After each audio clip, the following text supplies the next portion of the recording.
بسم اللہ الرحمن الرحیم۔ السلام علیکم۔ سرمایہ دار پیسہ کہاں سے کماتا ہے؟ ایک ہی فیکٹری میں کام کرتے ہیں مزدور اور سرمایہ دار۔ سرمایہ دار کا انداز زندگی بڑا پرکشش اور مزدور کا انداز زندگی بہت ہی مفلوق الحال۔ مزدور اپنی بنیادی ضروریات بھی پوری نہیں کر سکتا۔ یہ فرق کہاں سے آ جاتا ہے؟ اس بات کو سمجھنے کے لیے ہمیں پیدائش دولت کا اصول دیکھنا پڑے گا۔ سرمایہ دارانہ نظام معیشت میں 4 بنیادی عوامل ہیں جو پیدائش دولت میں حصہ لیتے ہیں، جن میں سب سے پہلے زمین، یعنی جو کچھ سطح زمین کے اندر ہے، جس میں گیس، پیٹرول، کوئلہ، مائنز، منرلز، جو کچھ دریاؤں اور سمندروں میں ہے اور جو کچھ سطح زمین کے اوپر ہے، دریا، پہاڑ، جنگلات، میدان، نباتات، حیوانات، سب کچھ مجموعی طور پر زمین یا قدرتی وسائل یا خام مال کہلاتا ہے، اور اس کا معاوضہ کرایہ کہلاتا ہے۔ دوسرا عامل پیدائش ہمارے پاس سرمایہ ہے، جو پیسے کی شکل میں ہوتا ہے اور اس کا معاوضہ سود کہلاتا ہے۔ تیسرا عامل پیدائش ہمارے پاس مزدور کی محنت ہے اور اس کا معاوضہ اجرت کہلاتا ہے۔ چوتھا اور آخری عامل پیدائش ہمارے پاس تنظیم یا سرمایہ دار ہے، جو ان پہلے تینوں عوامل کو ایک ترتیب کے ساتھ استعمال کر رہا ہوتا ہے اور اس کا معاوضہ منافع کہلاتا ہے۔ یعنی سرمایہ دار جو چیز بنا رہا ہے، اگر اس کی قیمت فروخت میں سے پہلے تینوں عوامل کے اخراجات نکال دیے جائیں، یعنی زمین کا کرایہ نکال دیا جائے، سرمایہ کا سود نکال دیا جائے اور مزدور کی مزدوری نکال دی جائے، تو پیچھے جو بچ جاتا ہے وہ سرمایہ دار کا منافع کہلاتا ہے۔ اس منافع میں 3 چیزیں شامل ہوتی ہیں۔ ایک، opportunity cost of entrepreneur as labourer, دوسرا سرپلس ویلیو، اور تیسرا رینٹ۔ اپرچونٹی کاسٹ سے کیا مراد ہے کہ اگر ہمارا سرمایہ دار یہی کام بطور مزدور کر رہا ہوتا تو اس کو جتنی اجرت ملتی۔ سرپلس ویلیو سے کیا مراد ہے کہ ہمارے مزدور کی لیبر اور لیبر پاور کا جو ڈفرینس ہے، جو اس کو دیا جاتا ہے، یعنی جتنی مالیت کا وہ کام کر رہا ہے اور جتنے پیسے اس کو دیے جاتے ہیں، ان کا جو فرق ہے وہ بھی منافع میں شامل ہوتا ہے۔ رینٹ سے مراد وہ زمین کا کرایہ ہے۔ اس رینٹ میں 2 چیزیں شامل ہوتی ہیں۔ چونکہ یہ جو قدرتی وسائل ہیں، زیادہ تر یہ پبلک پراپرٹی ہیں، یہ حکومتوں کے تحویل میں ہوتی ہیں، تو ان کا ایک حصہ رائلٹی ہوتا ہے، جو بہت معمولی سی ہوتی ہے۔ جتنی ہم اس میں سے مائننگ کر رہے ہوتے ہیں، جتنی ہم چیزیں ان سے ایکسٹریکٹ کر رہے ہوتے ہیں، زمین سے یہ قدرتی وسائل لے رہے ہوتے ہیں، یہ ان کی قیمت کے برابر نہیں ہوتا، بلکہ ایک معمولی سی مقدار ہوتی ہے جو گورنمنٹ کو ادا کی جاتی ہے۔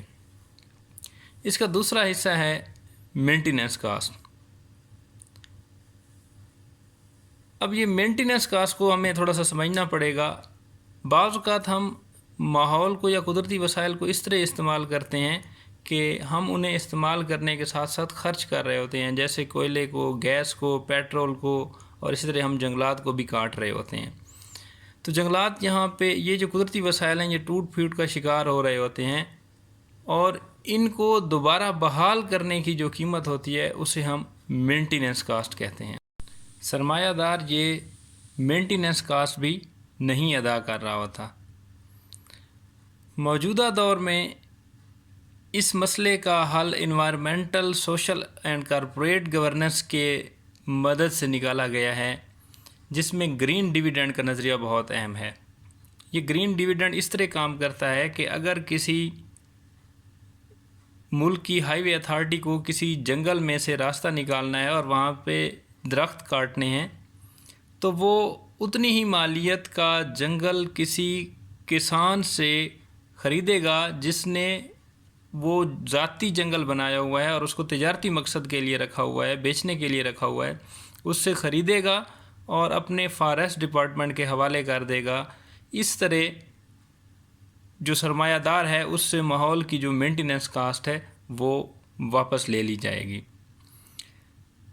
یہ تو وہ چیزیں ہیں جو ہم دوبارہ ماحول میں پیدا کر سکتے ہیں، ماحول کو دے سکتے ہیں، لیکن کچھ چیزیں ایسی ہیں جو ہم ماحول کو فوراً نہیں لوٹا سکتے، جیسے ہم گیس استعمال کرتے ہیں، پیٹرول استعمال کرتے ہیں، کوئلہ وغیرہ، یہ ہم ماحول کو نہیں لوٹا سکتے۔ تو پھر اس کے حل کے لیے یہ کیا گیا ہے کہ جہاں جہاں ان چیزوں کے منفی اثرات جائیں گے، جہاں جہاں لوگ ان سے متاثر ہوں گے، ان منفی اثرات کو روکنے کے لیے ان سے ٹیکسز وصول کیے جائیں گے یا ان سے کوئی ایسے پروجیکٹ لیے جائیں گے جو ان اثرات کو کم از کم کریں گے۔ اس میں پاکستان میں ایک سیمنٹ فیکٹری کا کیس بڑا مشہور ہوا تھا۔ کورٹ نے اسے بلایا اور کہا کہ جی یہ جو آپ اتنا ڈھیر پانی استعمال کر رہے ہیں جو ایک پبلک پراپرٹی ہے، جو آپ کی پراپرٹی نہیں ہے، آپ اسے کمرشل پرپز کے لیے حکومت کی اجازت کے بغیر استعمال کر رہے ہیں اور پھر آپ اس کو آلودہ بھی کر رہے ہیں، تو یہ تو آپ جو ہے نا قدرتی وسائل کا مس یوز کر رہے ہیں۔ اس کے رد عمل میں انہوں نے جگہ جگہ فلٹر پلانٹ لگا دیے تاکہ لوگوں کو پینے کا صاف پانی میسر ہو سکے۔ تو یہاں پہ بھی وہ بڑی ہوشیاری کے ساتھ اپنی مینٹیننس کاسٹ سیو کر گئے، کیونکہ اس طرح کے جو رفاہ عامہ کے پروجیکٹس ہوتے ہیں ان کے اوپر یہ سرمایہ دار پھر ٹیکس سیونگ لے لیتے ہیں۔ اگر سرمایہ دار کے منافع میں سے سرپلس ویلیو اور مینٹیننس کاسٹ نکال دی جائے تو باقی صرف اتنے ہی پیسے بچیں گے جتنا وہ اگر یہی کام بطور مزدور سر انجام دیتا تو اس کو جو ملنے تھے۔ سوال یہ پیدا ہوتا ہے کہ اگر سرمایہ دار کو ملنا ہی کچھ نہیں ہے تو پھر وہ یہ سارا تردد کیوں کرے؟ سرمایہ دار کو اپنے سرمایے کا سود ملتا ہے اور وہ اس کو پورا وصول کر رہا ہوتا ہے۔ اصل میں جو بات ہے کہ یہ جو چوتھا عامل پیدائش ہے جس کو ہم سرمایہ دار یا تنظیم کار بولتے ہیں، یہ ایک ایلیوژن ہے اور حقیقت میں یہ کوئی عامل پیدائش ہے ہی نہیں۔ اگر ہم جدید دور کا کاروبار دیکھیں جہاں پہ بڑی کمپنیاں شیئر کیپٹل کی مدد سے چل رہی ہیں، جہاں پہ شیئر ہولڈرز اور ایڈمنسٹریشن دو الگ اینٹیٹیز ہوتی ہیں،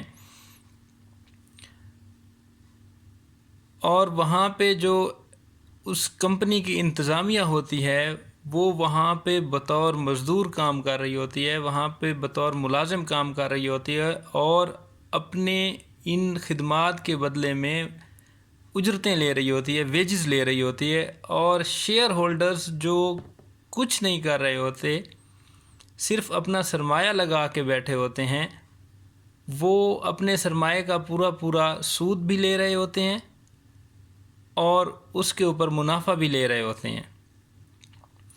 اصل میں یہ جو چوتھا عامل پیدائش ہے یہ ایک ایلیوژن ہے، اور یہ مزدور اور زمین کا جو پیسہ ہے اس کو اپنی جیب میں ڈالنے کے لیے پیدا کیا گیا ہے۔ امید ہے یہ سوال کافی حد تک مطمئن ہو گیا ہوگا کہ سرمایہ دار پیسہ کہاں سے کماتا ہے۔ بہت شکریہ۔